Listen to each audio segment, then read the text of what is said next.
아브라함에 대한 설교가 오늘까지 해서 20번째로 마무리가 됩니다. 5개월가량 아브라함의 생애를 묵상하고 말씀을 나눴더니 아브라함을 떠나보내는 게 굉장히 서운하고 아쉬운 마음이 들었습니다. 그 이유는 아브라함의 인생에 우리의 삶을 투영하고 함께 달려왔기 때문인 것 같습니다. 아브라함이 믿음으로 바벨론 땅을 떠나서 사명의 땅으로 나아갈 때 우리도 함께 했고, 또 그 사명의 땅을 떠나서 애굽으로 도망갔을 때 우리도 함께 도망갔고, 또 회개하고 베델과 아이 사이로 올라와서 자신이 처음에 단을 쌓고 하나님께 결단했던 그 자리에서 하나님을 예배했을 때 우리도 아브라함과 함께 예배했습니다. 조카 롯을 떠나보낼 때 먼저 땅의 우선권을 주고, 또 바벨론 연합군에 의해 잡혀가는 롯을 구하기 위해서 믿음으로 하나님을 의지하고 나아갔던 그 놀라운 전쟁의 승리 가운데도 우리는 함께 했습니다. 하갈을 취해서 이스마엘을 낳았을 때에도, 또 온 가족이 하나님 앞에 회개하고 할례를 받을 때에도 우리는 함께 했고, 또 그가 하나님의 사자들을 환대하는 그 자리에 우리도 함께 했습니다. 그가 하나님의 명령을 받고 모리아 산에 하나밖에 없는 아들 이삭을 번제로 드릴 때에도 우리는 함께 했었으며, 그가 아내 사라를 먼저 떠나보내고 슬퍼하며 통곡할 때 우리도 그 자리에 함께 했습니다. 아브라함의 생애를 통해 우리는 우리의 삶을 성찰할 수 있었고, 우리의 믿음의 방향이 어디로 가야 할지 아브라함의 삶을 통해서 기준을 잡을 수가 있었습니다. 오늘 우리는 이제 아브라함의 죽음 앞에 서 있습니다. 이제 우리도 그의 죽음과 함께 해야 합니다. 오늘 우리가 읽은 본문 말씀은 아브라함의 마지막 모습을 보여주고 있습니다. 오늘 본문 8절 말씀 같이 높여서 읽겠습니다. 시작.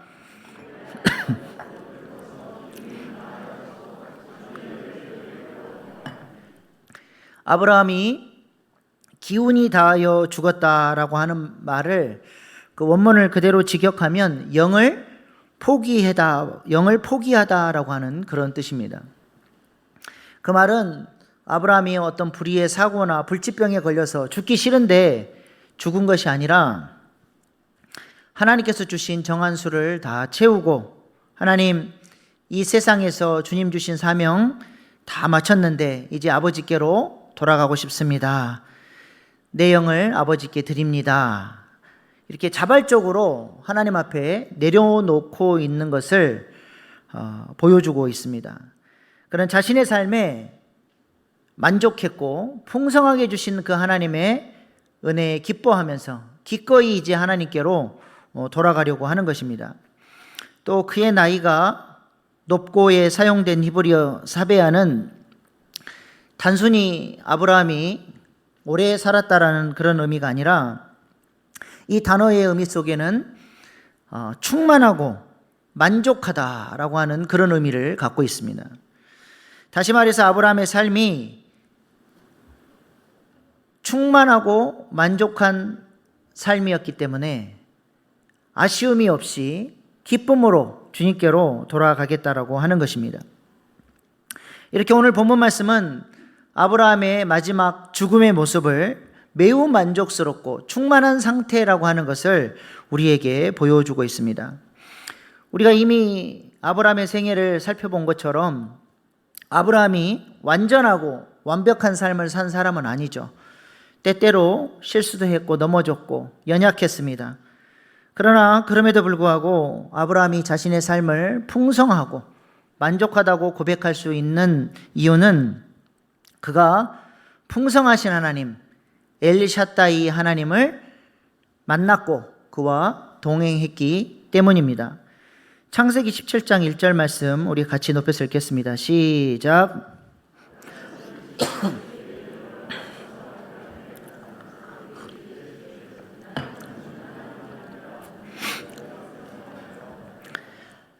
나는 전능한 하나님이라 할 때 여기에 쓰인 히브리어 단어가 엘샤다이입니다. 아브라함은 할례 이후에 엘샤다이 하나님을 만났고 그 하나님과 동행했다라고 하는 것입니다. 우리말 성경에는 엘로힘, 엘샤다이 다 전능하신 하나님으로 번역을 하는데 그 뉘앙스가 다릅니다. 엘로힘 하나님은 남성적이고 부성적인 전능함을 의미합니다. 모든 만물을 창조하시고 이 세상을 능력으로 다스리시면서 심판하시고 통치하시는 하나님이 엘로힘 하나님이라고 한다면, 엘샤다이 하나님은 여성적이고 모성적인 전능함을 의미합니다. 같은 전능한 하나님인데 엘로힘, 이제 저 단어는 엘로힘이에요. 그 다음 단어 보여주세요. 저건 이제 엘샤다이라고 하는 단어인데요. 엘로힘은 남성적인 전능함이라고 한다면 엘샤다이는 모성적인 전능함입니다. 그래서 병들고 가난하고 힘들게 살아가는 자녀들에게 풍성함을 전달하시고 따뜻한 사랑을 전달하신 하나님이 바로 엘샤다이 하나님입니다. 엘은 하나님이고 샤다이는 풍성함, 따스함 이런 의미인데, 이 샤다이가 샤드라고 하는 단어에서 파생이 됐습니다. 샤드는 무슨 뜻이냐면 엄마의 젖가슴을 의미합니다. 그러므로 엘샤다이는 엄마의 가슴으로 사랑하는 자녀들을 안아주시고 풍성하게 먹이시고 사랑을 베푸시는 하나님이 바로 엘샤다이 하나님이라고 하는 것이죠. 우리 둘째 시온이가 6개월 때 일입니다. 친정 어머니 찬스를 써서 아이를 맡겨놓고 평소에 보고 싶었던 영화를 처음으로 이제 아이를 낳고 두 부부가 보러 갔습니다. 한참 재미있게 보고 있는데 장모님께 전화가 온 거예요. 도저히 안 되겠다, 빨리 와라. 애가 잠에서 깼는데 어떤 방법을 해도 애가 울음이 그치지 않는 거예요. 달랠 수가 없는 거예요. 그래서 어쩔 수 없이 보던 영화를 그만두고 집으로 달려갔습니다. 그렇게 울고 땡깡 피우던 아이가 엄마 품에 안기니까 평안이 찾아왔다라고 하는 것입니다. 울고 있는 아이를 달랠 수 있는 방법은 엄마의 품밖에 없는 것입니다. 엘샤다이 하나님이 바로 엄마의 가슴을 가진 하나님이라고 하는 것이죠. 그 풍성함과 따뜻한 사랑을 사랑하는 자녀들에게 충만하게 부어주시는 것입니다. 충만하다, 풍성하다 이런 의미는 어떤 의미입니까? 사진 한번 보여주세요. 저렇게 흘러 넘치는 거예요. 그냥 채우는 게 아니라 계속해서 차고 흘러 넘치도록 부어주는 것이 엘샤다이 하나님, 풍성하신 하나님이 우리에게 부어주시는 은혜인 줄로 믿습니다. 누가복음 6장 38절 말씀 한번 같이 읽어보겠습니다. 시작.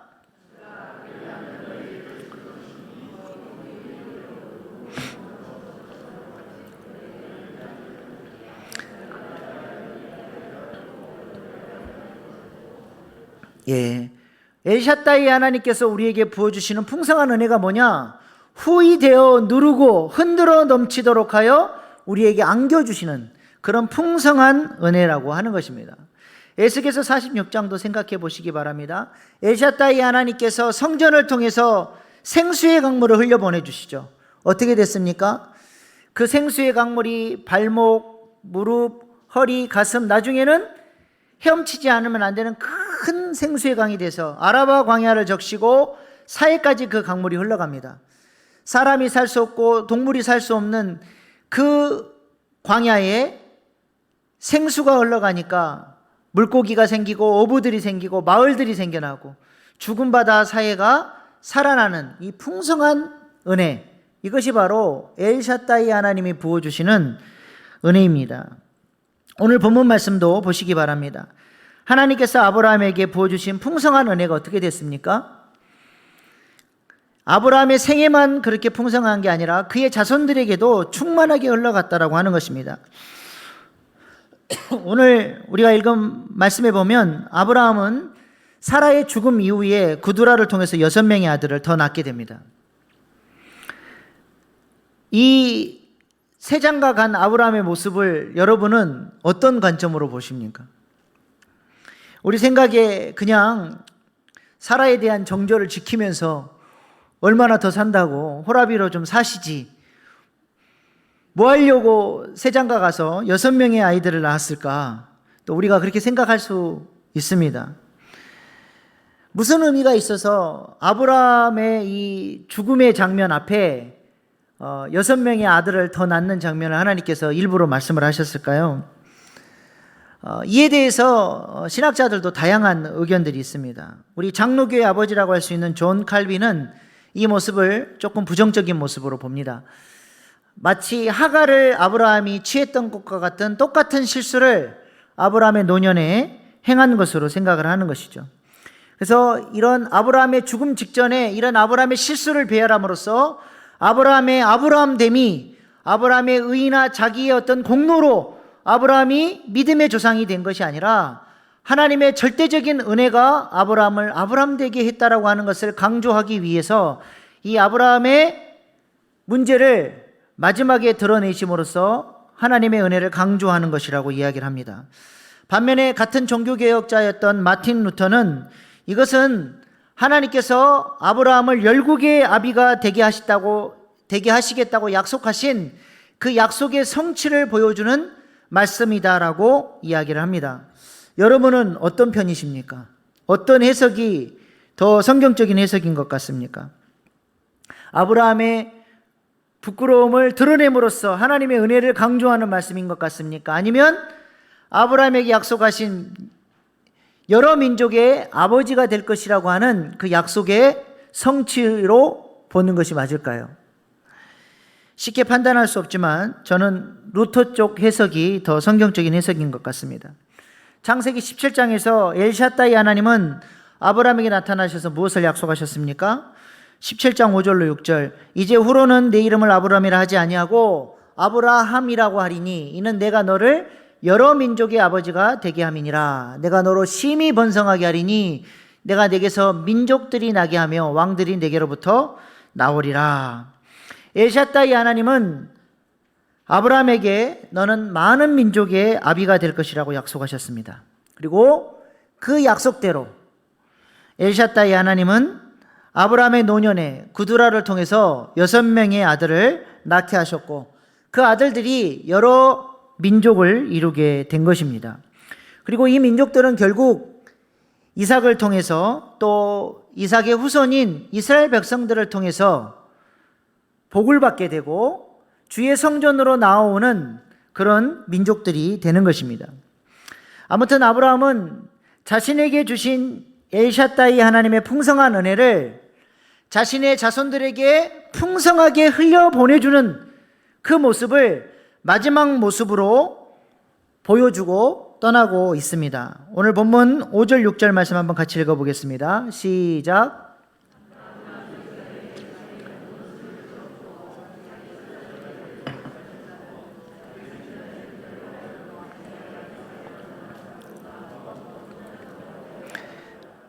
네, 아브라함이 자신의 자녀들에게 무엇을 주었습니까?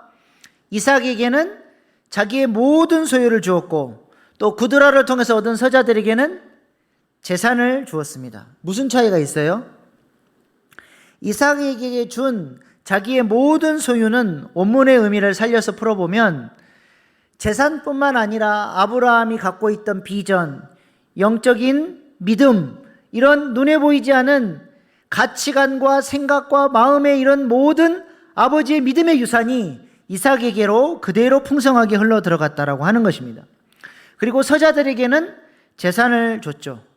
말 그대로 눈에 보이는 물질적 재산을 나눠준 것입니다. 당시에는 원래 서자들에게는 재산을 나눠주지 않아도 되지만 그들에게 일부러 많은 재산을 주죠. 그리고 아브라함의 살아생전에 그 재산을 가지고 멀리 떠나서 그들이 민족을 이룰 수 있도록 보내게 됩니다.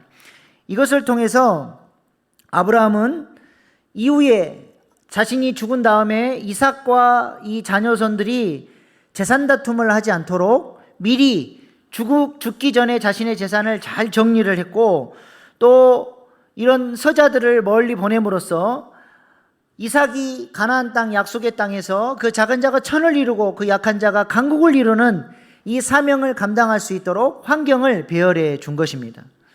그래서 우리가 하나님 앞에 준비된 죽음을 맞이할 수 있도록 기도하는 게 중요합니다.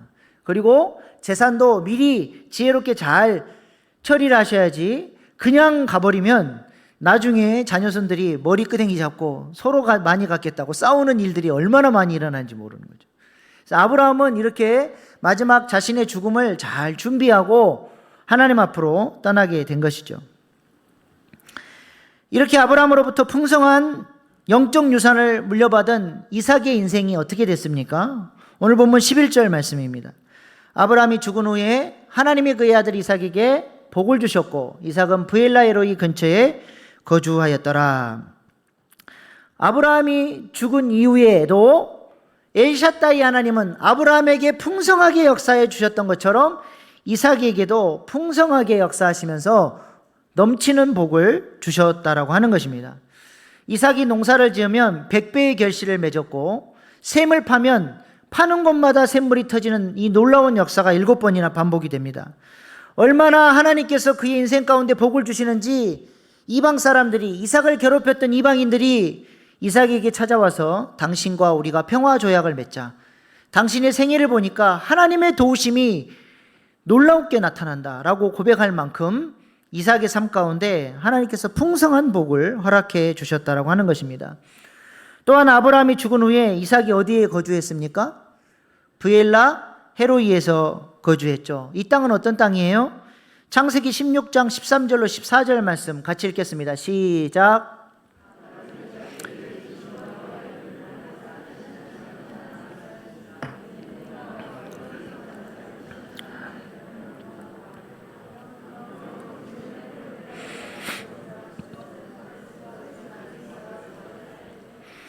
네, 하갈이 학대를 피해서 광야로 도망을 쳤습니다. 하나님은 이 하갈을 불쌍히 여기시고 그를 찾아가 주셨죠.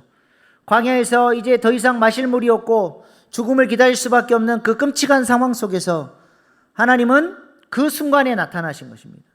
도저히 하나님이 나타날 것이라고 기대할 수 없는 그 장소에 하나님은 하갈에게 나타나셔서 하갈을 위로하시고 비전을 주시고 만나 주셨죠. 그래서 하갈은 이 하나님을 만나고 브엘라 헤로이라고 하는 신앙 고백을 하게 됩니다. 하나님은 살피시는 하나님이십니다. 나를 사랑하시는 하나님이십니다 라고 고백을 하게 됐죠. 그러므로 이삭이 브엘라 헤로이에 거주했다라고 하는 것은 지금 이삭이 자신의 삶을 돌보시고 살피시고 사랑해 주시는 그 하나님을 경험하며 살고 있다는 것을 의미하는 것입니다. 아브라함은 죽었지만 하나님이 신실하게 이삭에게도 동일한 은혜로 풍성하게 엘샤다이 하나님으로 만나주고 계신다고 하는 것입니다. 우리도 우리 자녀들에게 이러한 영적 유산을 물려줄 수 있기를 간절히 소망합니다. 우리가 죽은 이후에도 살피시고 돌보시며 풍성하게 은혜 주시는 엘샤다이 하나님이 우리 자녀들의 삶을 붙들어 주신다면 이게 얼마나 감사한 일입니까? 그러므로 우리도 아브라함처럼 엘샤다이 하나님을 이 땅 가운데서부터 풍성하게 경험하며 살 수 있기를 소망합니다. 그렇다면 우리가 어떻게 하면 이 엘샤다이 하나님을 경험하며 살 수 있습니까? 아브라함은 어떻게 이 엘샤다이 하나님을 경험하면서 살 수 있었습니까? 사도 바울은 이렇게 말씀합니다. 로마서 4장 18절 말씀입니다. 아브라함이 바랄 수 없는 중에 바라고 믿었으니 이는 내 후손이 이 같으리라 하신 말씀대로 많은 민족의 조상이 되게 하려 하심이라. 아브라함은 바랄 수 없는 중에 엘샤다이 하나님을 믿음으로 붙들고 의지했다라고 하는 것입니다. 자신의 인생에 희망이 안 보이고 하나님의 약속이 이루어지지 않을 것 같은 그 순간에도 우리 하나님은 엘샤다이 하나님, 풍성하신 하나님, 내 인생을 책임져 주실 하나님이라고 믿고 바라고 그 하나님을 붙들었더니 엘샤다이 하나님이 아브라함의 삶 가운데 그렇게 풍성하게 역사해 주셨다라고 하는 것이죠. 믿고 의지한다는 말은 다른 말로 하면 무슨 말이에요? 믿고 의지하면 어떻게 됩니까? 우리가 하나님을 믿고 의지하면 하나님의 말씀에 순종하게 되어 있습니다. 의지하면 순종합니다. 제가 초등학교 시절에 제 동생과 시내버스를 탔는데 거꾸로 가는 방향을 잘못 타버렸어요. 한참 뒤에 깨닫고 나서 제 동생은 버스 안에서 울고불고 뛰어다니고 저는 이제 당황이 돼서 이걸 어떻게 해야 되나, 돌아갈 차비는 없고 그 위기 상황에 제 동생이 너무 노골적으로 길을 잃어버렸다는 것을 막 드러내니까 마음씨 좋은 한 아저씨가 저희를 불쌍히 여기시고 도와주셨습니다. 애들아, 우리 여기서 내리자. 그리고 토큰을 사주시고 몇 번 버스를 타고 여기서 기다려서 버스를 타면 너희 집이 있는 곳으로 갈 것이다. 아저씨가 가르쳐 주시고 시키는 대로 따라가고 순종했더니 집을 찾아가게 된 것이죠. 이 마음씨 좋은 아저씨를 믿고 의지하니까 어떻게 됐어요? 저희가 그 말대로 순종하게 되더라는 것입니다. 아브라함도 마찬가지입니다. 창세기 17장 1절을 다시 한번 보겠습니다. 아브라함이 99세 때 여호와께서 아브라함에 나타나서 그에게 이르시되 나는 전능한 하나님이라 너는 내 앞에서 행하여 완전하라. 엘샤다이 하나님께서 뭘 요구하세요? 너는 내 앞에서 행하여 완전하라. 완벽한 삶을 살라고 요구하는 것이 아니라 하나님을 의지하고 마음의 방향성을 바꿔서 하나님 뜻에 순종하며 살아가고자 하는 마음의 올곧음을 가지라는 말씀이에요. 내 생각, 내 고집을 내려놓고 주님 말씀 앞에 우리의 마음의 방향성을 바꾸고 그 통치 아래 순종하며 살아갈 때 우리가 상상할 수도 없는 하나님의 풍요로우심을 우리가 경험할 수 있게 되는 것입니다. 어제 배충원 장로님 댁에 신방을 갔는데 장로님께서 참 은혜로운 말씀을 하시더라고요. 아담과 하와는 에덴 동산에서 하나님의 말씀을 선택하지 않고 선악과 죄의 유혹을 선택함으로써 에덴을 잃어버렸는데 창세기 강해를 들으면서 그런 깨달음을 얻었다는 거예요. 에덴의 삶은 멀리 있는 것이 아니라 오늘의 삶 속에서 내게 주신 하나님의 말씀의 원칙을 붙들고 살아갈 때 오늘이 바로 에덴의 삶을 살 수 있는 것이 아니겠습니까? 그렇게 고백을 하시더라고요. 이런 삶의 자세가 바로 엘샤다이 하나님 앞에 올곧은 마음으로 마음의 경향성을, 마음의 방향성을 주님께로 드리는 거예요. 주님 말씀하시면 제가 나아가겠습니다. 아브라함이 엘샤다이 하나님의 통치 아래 살아가기 위해서 자신을 내려놓고 할례의 삶을 살아감으로써 그의 마지막 모습이 이렇게 풍성하고 만족스러울 뿐만 아니라 그의 사랑하는 아들까지 복되고 풍성한 삶으로 인도해 주셨다라고 하는 것입니다. 우리도 엘샤다이 하나님을 통해서 이렇게 풍성한 은혜를 누리며 살 수 있기를 축복합니다. 이를 위해서 우리도 하나님의 말씀 앞에 우리의 마음의 방향성을 드리고 하나님을 믿고 의지하며 순종하며 살아가야 하는 것입니다. 하나님이 지금 우리에게 순종하라고 주신 명령이 무엇입니까? 하나님이 우리에게 주신 명령이 뭐예요? 어명이요. 벌써 다 까먹으셨습니까? 1120 해피데이 전도축제를 통해서 잃어버린 영혼들을 향해 나아가라고 하나님이 우리 교회에 말씀하십니다. 아브라함이 그러했던 것처럼 세상을 향해 있던 마음의 경향성이 달라지고 변화돼서 그 작은 자가 천을 이루고 그 약한 자가 강국을 이루는 일에 내 마음을 드리고 동역해 보기 위해서 내 마음을 꽂고 주님께로 내 마음의 방향을 정하는 것입니다. 전도하자, 전도축제 해도 나는 한 번도 전도한 적도 없고 나는 할 수도 없고 나는 그것과 상관없어. 그런 마음을 하나님의 말씀 앞에 하나님 부족하지만 제가 마음의 방향성을 바꿔서 한번 해보겠습니다. 주님께서 원하신 뜻대로 살아보겠습니다라고 내 마음의 방향을 꺾는 것, 그것이 바로 할례이고 그것이 바로 엘샤다이 하나님께서 우리에게 풍성한 은혜를 주시기 위해서 기다리시면서 우리에게 원하시는 마음이라고 하는 것이죠. 건강한 교회가 어떤 교회입니까? 믿음 좋은 신자들이 많으면 건강한 교회가 됩니까?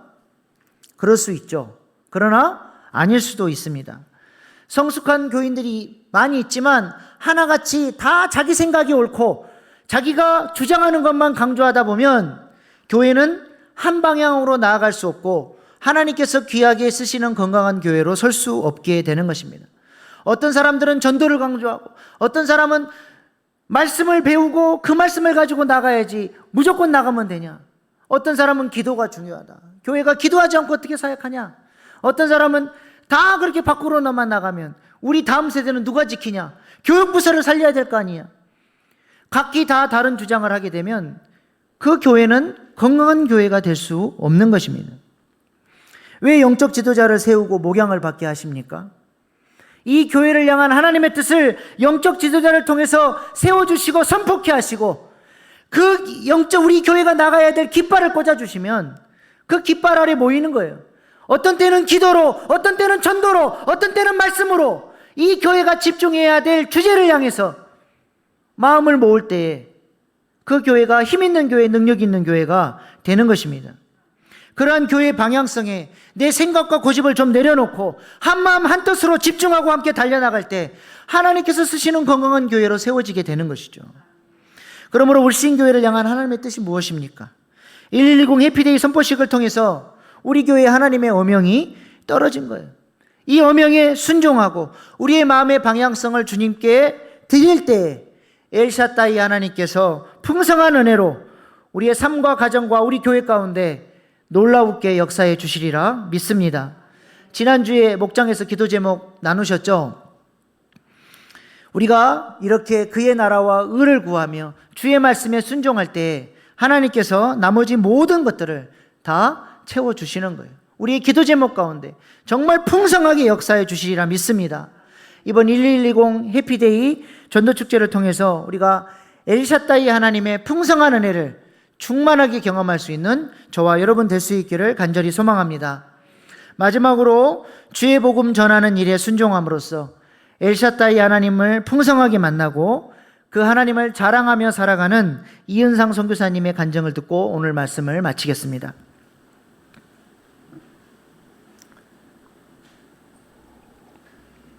하나님이 영이시니까 영으로 만나야 된다는 거예요. 그리고 정말 금식을 하면서 기도를 수년 동안 했습니다. 근데 어느 날 주님께서 꿈으로 만나주셨어요. 그 예수님이 제가 기도한 그대로 얼굴을 맞대고 가까이 만나주시면서 제 손을 두 손을 꼭 잡아주셨어요. 주님께서 나를 믿고 따라라.